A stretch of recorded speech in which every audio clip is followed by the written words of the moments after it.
What's going on YouTube? JT Born here, and welcome back to another edition of my DC comic book reviews. And in this video, I'm going to be talking about Batman Detective Comics, issue number 1067. This one is written by Ram V with art by Ivan Rice. And yeah, so let's get into it. This will be the final DC comic book review of 2022. It's been a very fun year and with a lot of ups and downs in terms of comic book reviews and all sorts of DC Comics related stuff. We had some good stuff. We had some bad stuff. It's been kind of an interesting year. Although going into the new year, I don't really feel the hype and excitement that I did going into the start of this year. But there still was some fun stuff to be had. World's Finest definitely was a standout. I did enjoy DC versus Vampires up until really the final issue today. I think that really kind of ended that on a sour note. Dark Crisis was a disappointment. Robin was a fun book, but unfortunately that came to an end, I think, way too soon. Batman had some good stuff, but then he had some not so great stuff. I don't know. There hasn't been something that's, like, in a while, I feel like that's really generated a lot of hype and interest in their comic book lineup stuff. But there's definitely been some good stuff and some things to look forward to going into the new year. So let's go ahead and talk about this one. This is Ram V's continued storyline with this whole gothic Orgham family storyline that's been going on with magic and demonic stuff and werewolves and a lot of stuff you've seen before, but done in a bit of a different way. So, as you know, at the end of the previous issue, Batman and Gale, Orgham, or whatever his name is, the guy who turns into a werewolf, were having a fight. Mr. Freeze was involved. He kind of froze everybody, and Batman was kind of done for, but then he somehow survives and is saved by Freeze. Meanwhile, the Arzen Orgham and that family had used some whatever manipulation it means to get control of Arkham, buy it. They're tearing it down. They're going to build something new there. I mean, this thing has been torn down, built back up. We just had Arkham Tower, I think, earlier on this year. That was that 12-issue weekly event, which ultimately culminated in just a really lackluster conclusion to that storyline. I remember the backup in particular really kind of upset me with that one. And then we also had, what was it? Yeah, the Arkham Tower. We had Arkham Asylum. Now it's something else. It just feels like an endless rotating door when it comes to Gotham City at this point when it comes to Arkham. With the Orgham family is doing something a little bit different. They're using magic. So a lot of what they're doing is kind of similar to what we've seen before with even like Batman Begins with the League of Shadows kind of finding their own way to manipulate Gotham and kind of take control of different areas and kind of wipe the slate clean and do all this other stuff. We saw this in Fear State, although they seem to be using some sort of magical device that I think is going to control people's minds or maybe change their opinion on things. They have these different masks too that seem to have all sorts of different abilities. So with the Orgham family, they definitely create an interesting threat for Batman because it's a magic focused thing, which although Batman is dealing with that in Batman versus Robin with the whole Lazarus Planet thing, I don't exactly know where this stuff in Detective Comics takes place because we just had Dark Crisis. Now we got Lazarus Planet. I assume this all takes place before it, but I'm not entirely 100% sure on that, but only time will tell. So yeah, they do their thing. Batman has an interesting conversation with Mr. Freeze, who did save his life, and Mr. Freeze kind of has an interesting conversation with him about talking about how they can kind of relate to one another, in it that Mr. Freeze has his Nora, but for Batman, his Nora is Gotham, where it's kind of a hopeless thing, but he's still kind of clinging on to a sense of innocence and good within this city that just is never-ending chaos. It's an endless battle, and it's just hopefully one day he'll be able to kind of change things for the better. I mean, he has in some ways, but it's still like no progress ever seems to be made. And so I like the conversation between him and Mr. Freeze here, and he kind of gives him some stuff, and he's like, hey, look, I helped you out here, leave me be. And Batman's like, okay, I'll leave you. So I like that aspect to it. You can tell that there is more respect that he has for Mr. Freeze than a lot of his other villains when he has conversations with him. Sometimes he's like, look, okay, you saved my life, we'll be okay for right now, just stay out of trouble, I'll leave you be, and we'll deal with this later or something like that. So I like that. Then we have Arzen Orgham, who's trying to get a little bit of a better feel for the city. So he goes to try and meet Bruce Wayne, and then obviously more chaos is kind of going on with the Orgham family taking things over. There is one sequence here that definitely shows how much of a threat they can be. One of them uses her magic eyes or whatever to kind of hypnotize different people into selling her stuff at a high value, and then and says like later on, hey, you're gonna have to off yourselves, and that is kind of a terrifying power where someone's kind of forcing you to do something against your will through hypnosis. And then we also have Two-Face kind of in the background, and that's kind of where the issue ends in a nutshell. So a lot of stuff going on in the back. Batman has to go jump into action to take care of things.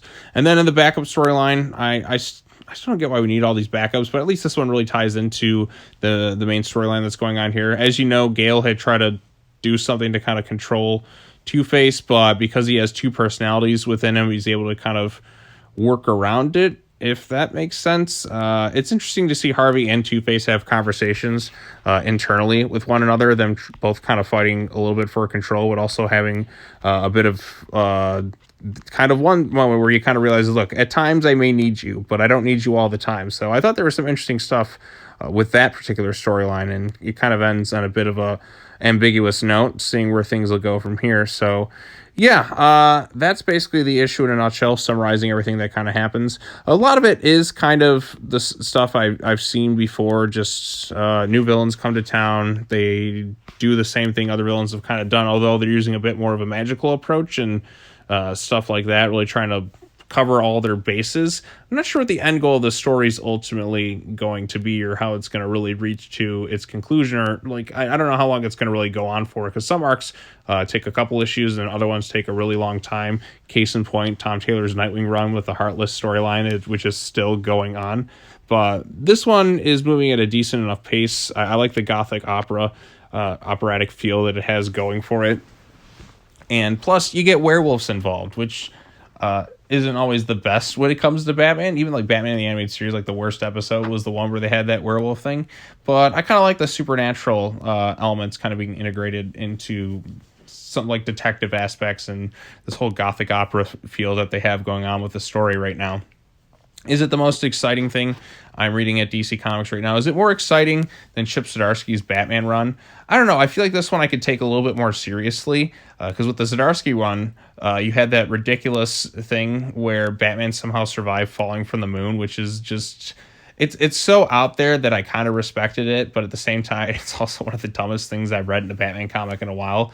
But this one, it's taking itself a lot more seriously. It doesn't really have the touch of humor or anything like that. It's taking it seriously in that way, but also feels a little bit more, I don't know what the word I'm looking for, with the villains this time around, because there is a fundamental difference between them and Failsafe. Failsafe is made out to be so ridiculously OP, but these villains are a lot smarter and a lot more cunning and manipulative with their things. I don't know. Maybe I find the Orgham family... I just find the Orgham family more interesting than Failsafe, who just somehow is able to take out literally every character in the DC universe, no problem, but Batman will somehow find a way. Here's a good enough threat that requires Batman to use his wits and all that, but it's a more grounded threat than Failsafe is. So I think that's why I'm enjoying this particular story arc a little bit more than what Zdarsky and Jimenez are doing in their Batman book, which it admittedly is still entertaining for the most part. It's not bad or anything like that, but I think I'm a little bit more invested in what's happening with this thing in some ways. Some ways no, and then some ways yes. So there you go. Take it for what it's worth. But anyways, that's going to do it. That'll wrap it up for this year in terms of DC comic book reviews. I don't really have any other planned. I looked at the new stuff. I'm like, okay, I guess I'm good until next year, which will be starting this weekend, which is already crazy to think about. We're about to be 2023, and we just finished Dark Crisis last week, and we're moving into yet another event with Lazarus Planet, which is going to go on a few more months, and I'm just kind of so done with events for right now. I do hope that we, after Lazarus Planet, that we don't get any more events for at least a couple of months, because with between Dark Crisis, what was it before that, Fear State, and I'm already honestly losing track at this point of all the events that we've had where there's just been a ridiculous amount of tie-ins that don't really add up to anything. But with Lazarus Planet, it seems to only be a 2-month event, but at the same time, it's just, we've had enough events. We can take a break from it and then come back to it later on. So yeah, kind kind of rambled on a bit, but since this is the last comic book review of the year, I figured I'd close out in a bit of a high note. I don't know if I'll post any more videos this week. Or actually, you know what? I'll probably have at least one more, maybe like an end of the year type video to talk to everybody and say thank you and all that other stuff for the channel. But yeah, thanks for joining me on the 2022 comic book reviews. I really appreciate it. I appreciate all the comments and feedback and all the fun I've had discussing stuff. Yeah, sometimes I've made some boo-boos on some videos, so I apologize for that. Sometimes when I try to get so many out in 1 week, it just details and that just kind of like mold together at times. But I do have fun covering this stuff, and it keeps me active on YouTube and doing other fun stuff and that. So yeah. All right, well, thank you all so much for watching. Be sure to like this video, share it with your friends, subscribe to the YouTube channel for more content, hit that bell for notifications. That's going to be it. That's a wrap on 2022 DC comic book reviews. I will see you again next year, which is only like a few days away, when we hit 2023 and begin the new batch of DC comic book reviews. So look forward to all of that. All right, well, that's all I got to say. As always, take care now. Bye-bye then, and I will see you all in the next video. Peace.